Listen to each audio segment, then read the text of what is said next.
incluso publica el UNICEF, habla del estigma social asociado con el COVID-19, algo en lo que no hemos ni siquiera tenido tiempo de pensar, pero que los propios hechos nos lo ponen en la cara. Por ejemplo, a través de esta información y este joven que escribe la carta a los medios de comunicación. Mira. El joven que fue marcado como primer caso de COVID-19 en un asentamiento se dirigió en una carta a los medios pidiendo que no se estigmatice el barrio en el que vive ni ningún otro barrio. En la carta el joven afirma que entiende la preocupación a nivel país por parte de todos para que el virus no se propague y afirma que él está tomando todas las medidas y precauciones. El joven trabaja en la salud, en la policlínica del barrio El Monarca, a 2 cuadras de su casa. Estoy un poco sensibilizado por comentarios denigrantes que se generaron a raíz de que nos están exponiendo indirectamente a todos. No somos delincuentes, simplemente estamos viviendo una situación sanitaria delicada y agradecería que se manejara con delicadeza, expresa en su carta el joven, quien también afirma que en pocos días deberá someterse a un nuevo análisis para saber si ya superó la enfermedad que viene cursando hace más de 10 días. El joven contó en la carta que concurrió a la puerta de emergencia al sentirse indispuesto y ese mismo día comenzó su aislamiento, aunque aclaró que desde antes estaba acatando las medidas de saneamiento y aislamiento social. Yo estoy estable, afirma, y agradezco eso cada día porque estoy muy contenido por todos. No tengo interés en que se me exponga en ninguna circunstancia, ni que mi nombre sea público, culminó firmando como el joven del Monarca. Y yo personalmente le agradezco al joven del Monarca que haya escrito esa carta, que la haya hecho pública y que nos permita poner este asunto sobre la mesa, más allá de poder coincidir o no con la totalidad de lo que allí está relatado, ¿no? Porque hay muchas preguntas que uno puede hacer. ¿Hasta qué punto es estigmatizar cuando se señala que apareció un caso positivo en una zona determinada o en un barrio? ¿Hasta dónde eso es estigmatizar o es, por el contrario, prevención? Porque, bueno, entonces se alerta al resto de los vecinos. De alguna manera, la georreferenciación en la expansión del virus es, tengo entendido, clave también. Entonces, ¿cómo hacerlo sin caer en la estigmatización? Después, hemos visto hasta el cansancio imágenes de algunos residenciales, del Monarca, no hemos visto imágenes del otro residencial que está en Carrasco, o algunos incluso decían por allí la casa de Carmela. O sea, entonces, también hay que dar esta discusión o sentarnos a pensar cómo lo estamos haciendo. Incluso hasta el uso de las palabras. Fíjense lo que propone UNICEF, que hay que tener cuidado hasta en cómo lo mencionamos. Hablar sobre personas que tienen COVID, no casos COVID, por ejemplo. Es decir, humanizar esto, ¿no? Ahora, a la vez, humanizarlo tiene esa doble lectura. Bueno, si lo estamos humanizando, si hablamos de personas, aunque no sea en nombre y apellido, se les ubica. ¿Cómo se maneja esto? ¿Qué les parece? A ver, Diego. Sí, yo creo que esto se maneja con responsabilidad y obviamente que los estigmas existen y habla de una grieta que tenemos en la sociedad, porque al principio de cuando nace el COVID hablábamos de la señora de Carrasco y ahora el joven del Monarca. Obviamente que también que ocurre donde en ciertos barrios donde la gente tiene mayores dificultades para acceder a productos de higiene o de limpieza, puede también el COVID acceder más rápido y eso es estigmatizar. También puede pasar que en Carrasco personas salgan a bailar o a casamientos. Entonces, en las dos veredas tenemos una misma situación en la cual no podemos entrar en ese tipo de discusiones. Yo creo que es el sentido de la responsabilidad de que no podemos estigmatizar a las personas ni por el barrio. También hay muchos, incluso hasta políticos, que han hablado de oligarquía y pueblo, o el señor presidente que vive en un barrio de La Tahona. Y eso también es estigmatizar, de la misma forma que también se habla del joven del Monarca que hoy tiene COVID. A mí me pareció un gesto muy loable del joven en poner una carta, de incluso decir: soy el joven del Monarca, no da su nombre porque no le interesa que su nombre salga públicamente, sino que nos está dando un mensaje de que acabemos con la grieta, que acabemos con la estigmatización de aquellos y nosotros o nosotros y ellos, que se termine aquello de que el otro es distinto a mí y entonces, pero por algo le irá mejor. Es estar mirando en el ojo ajeno la situación. Claro que también hay un tema y es que él en la carta expresa, acá no somos todos delincuentes. Bueno, ahí ya eso corre por cuenta de gente, individualidades manejando redes, porque los medios de comunicación no lo plantean así, para separar los tantos, ¿no? Pero es que muchos trabajadores se han ido a vivir a los barrios más alejados en la periferia. Claro, pero él habla de los comentarios denigrantes a los que termina expuesto por el público general, usando democráticamente y libremente, aunque sospecho de la responsabilidad en el uso de esa libertad, con comentarios denigrantes, ¿no? Para el monarca y para Carrasco cuando aparece el primer foco de COVID, en las dos direcciones. Ahora, está bien plantearnos, bueno, hasta qué es estigmatizar, cómo salvar el peso negativo de ese concepto ante la necesidad de georreferenciar dónde empiezan y se siguen expandiendo los focos. Tenemos en línea a nuestro querido Alfredo García. Estamos en Zoom al final.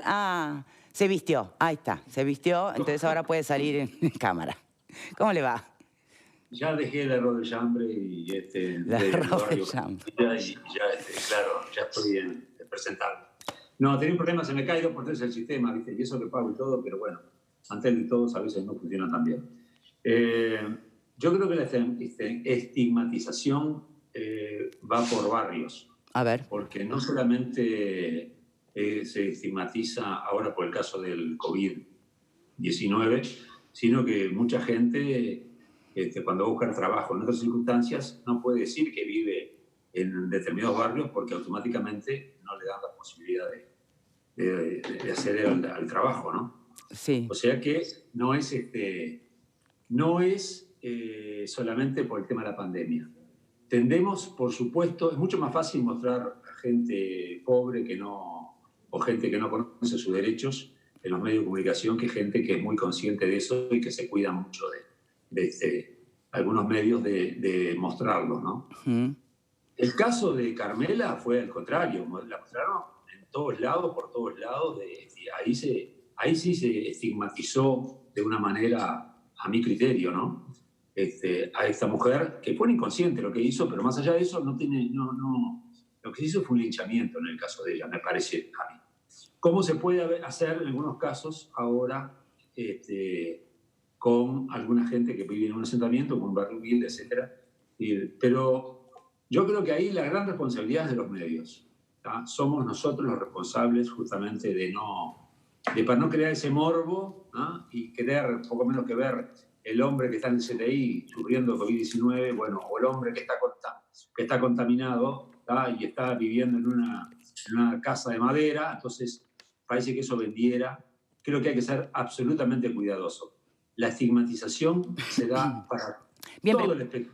Claro, sí, y más allá de la preexistente, concretamente, en el marco y el contexto del coronavirus, ¿cómo los medios haríamos o deberíamos manejar la situación cuando, insisto, la georreferenciación de cómo se va expandiendo y moviendo el virus hace a datos que tienen que ser públicos? Por supuesto, sin entrar en nombres y apellidos, ¿no? Pero en zonas, en lugares. Sí, pero digo, ¿qué aporta? Entendámonos, ¿qué aporta que toda la gente sepa qué hogar residencial de ancianos tiene coronavirus o no? Lo que tiene que saber es la gente que está en contacto con ese lugar. El resto de la gente me parece que no tiene... A mí no me aporta absolutamente nada y creo que a la mayoría de la gente no nos aporta. O sea, si no tenemos relación directa con un residencial de ancianos, por ejemplo, ¿no? Yo creo que hay un gran tema... Pero ¿qué estás diciendo, Alfredo? Que no habría que haber dicho... distinto es que se bombardee con el tema y que se lo muestre de canto. Bien, pero otra cosa es el dato de que la enfermedad, que el COVID-19 llegó a contagiar a personas en residenciales, ¿no es un dato crucial para conocimiento de la sociedad? Claro, por supuesto que es crucial, pero ¿por qué tenés que dar la dirección y el nombre del lugar? ¿O es tan importante saber eso? Es como cuando matan a alguien y vas a hablar con la madre del muerto a preguntarle qué se siente, por favor. Está bien, sí, igual no está. Eso es otra y dejémosla de lado, porque obvio. Pero volviendo en concreto a esto, a ver, ¿alguien puede debatir con Alfredo o piensa igual que Alfredo? Me cuesta pensar igual, pero voy a tratar de buscarle el matiz a Alfredo. Yo creo que acá, en este tema, específicamente en este tema, lo que le pasa a este muchacho es que correctamente plantea una situación de estigmatización a partir de lo que él está viendo en las redes sociales. No a partir de lo que los comunicadores están diciendo, sino de los ataques que él vio en las redes sociales y cómo se utilizó el tema del barrio para estigmatizar. Lo mismo que se hizo hace un mes con el tema de Carrasco Punta Gorda y por el tema del efecto casamiento. O sea que me parece que lo plantea de manera correcta. Creo que se cura en salud porque el peor problema de la estigmatización es luego la autoestigmatización, es lo que le pasa a las personas estigmatizadas que sufren mucho, que sufren mentalmente, psicológicamente y después se enferman por las cosas que le pasan porque somatizan todo ese tema. Así que yo no encontré en la carta y en las palabras cuando escuchamos el audio de este muchacho ninguna situación que me violente, por el contrario, me pareció bien. Y en cuanto a discriminar qué residencial o qué lugar pudo haber pasado, bueno, si hubo en un lugar responsabilidades de otro tipo, la verdad que como ciudadano a mí me interesa saber. Alfredo mezcla el arroz con leche con la sopa. Si ocurren delitos en un residencial o una situación que está siendo investigada por la justicia, creo que corresponde decirla, ¿no? Mezclás arroz con leche con sopa, Alfredo. A ver si alguien tiene otra opinión, Vir. No, creo que en realidad eso forma parte también del derecho a la información. El tema es cómo después tratamos esa información. Y en eso tú decías, Victoria, cómo hacemos los medios de comunicación para informar, pero al mismo tiempo no caer en profundizar de alguna manera la estigmatización. Eso es muy difícil, pero me parece también que que tiene que ver con el tratamiento que uno le da a la información, la terminología que se utiliza, y en eso, por ejemplo, están los consejos que da UNICEF. Y yo creo que sí, coincido con Alfredo, que estigmatizamos sin duda y que lo hacemos no solamente ahora con la aparición del coronavirus en Uruguay, ¿no? Es algo que arrastramos no sé, uno no puede ni saber cuándo empieza el estigma de determinados barrios en Uruguay, ¿no? Ahora, también es difícil, ¿no? Porque por un lado está cómo tratamos eso, pero para no estigmatizar, y por otro lado está separar que también se puede plantear una preocupación sensata por las condiciones en que hay esas personas de hacinamiento, de riesgo, de salubridad sanitarias, ¿no? Que eso no habla mal de esas personas. Bueno, en todo caso, habla mal de todos nosotros por tener personas y no haber logrado evitar esa situación. Y una cosa que me parece también destacable... Sobre eso, perdona que te interrumpa un segundo. Claro, tú estás marcando que, a ver, ¿es estigmatizar o qué es cuando se señala la vulnerabilidad mayor que existe en un asentamiento que en un barrio de Carrasco ante la implosión de un virus? Pero es que... ¿Puedo? ¿Terminaste? No, quería decir una cosa más, que es relacionado a lo que decía Pupo hoy, ¿no? Medir también nuestros actos, ¿no? Porque al estigmatizar cuáles son las consecuencias que eso tiene y con respecto específicamente al coronavirus puede llevar a que las personas, por ejemplo, lo dice UNICEF, ¿no? No pidan ayuda, no vayan al médico, ¿no? Por el miedo al estigma, entonces que se profundice el estigma, entonces no vayan al médico o no pidan ayuda inmediata, más allá de todas las consecuencias psicológicas y emocionales. Entonces es muy importante que nosotros, y por eso me parece buenísima la carta también del joven de Monarca, como él mismo se llama, cómo nos llama a la reflexión a todos en eso. Exacto.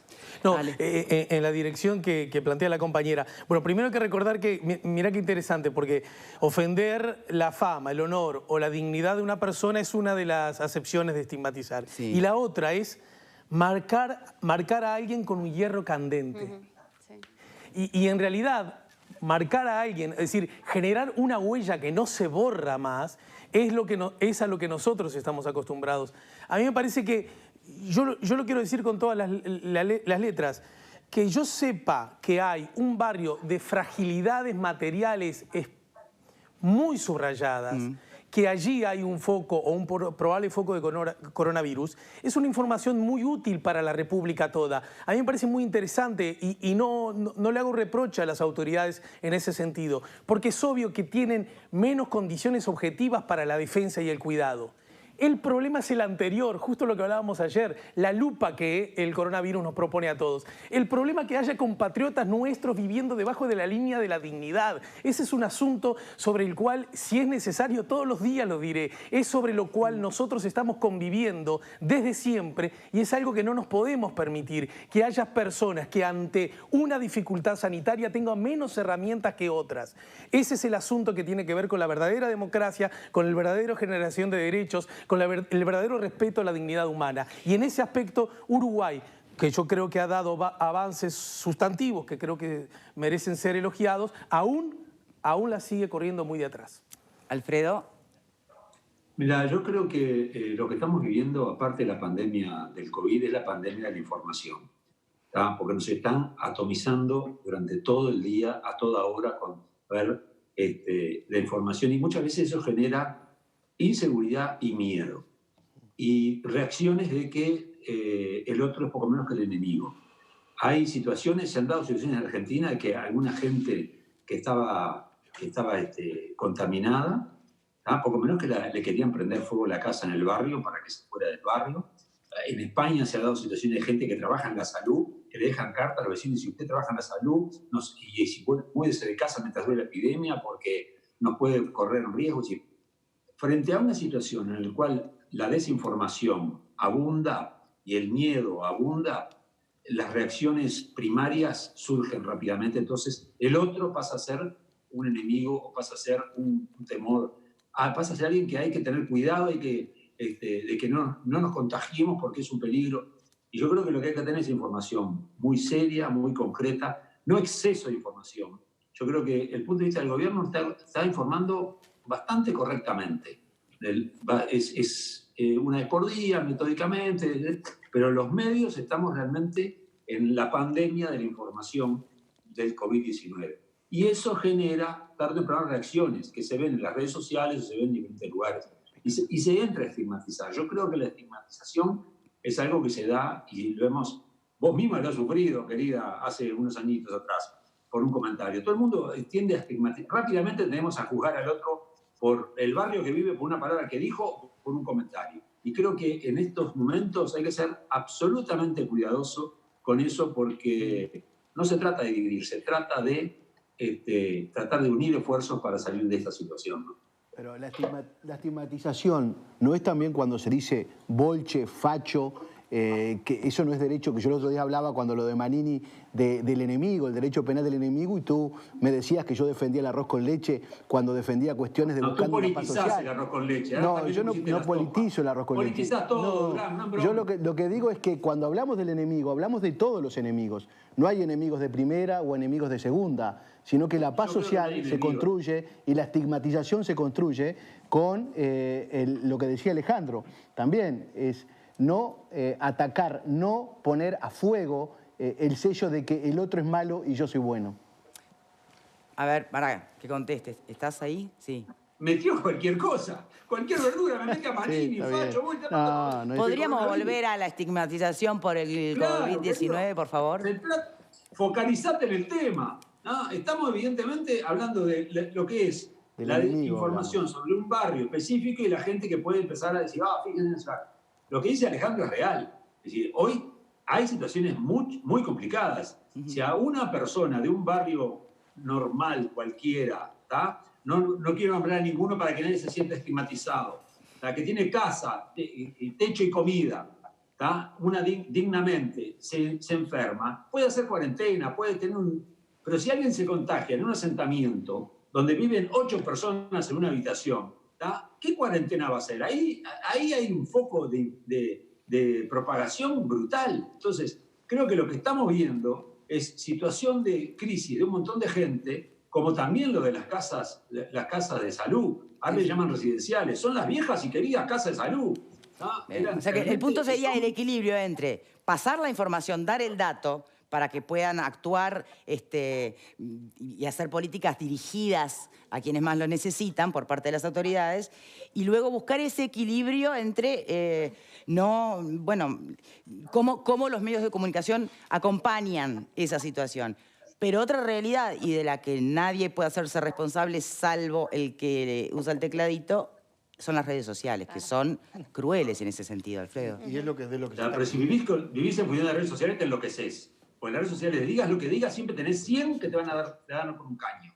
De un lado y del otro. Entonces, no podés vivir. Las redes sociales son un mundito muy particular, en el cual si guías tu vida por las redes sociales, estás liquidado. ¿Tá? No, está bien, pero la gente puede sentirse muy herida. El joven del Monarca se refiere a comentarios denigrantes que obviamente vienen de las redes, ¿no?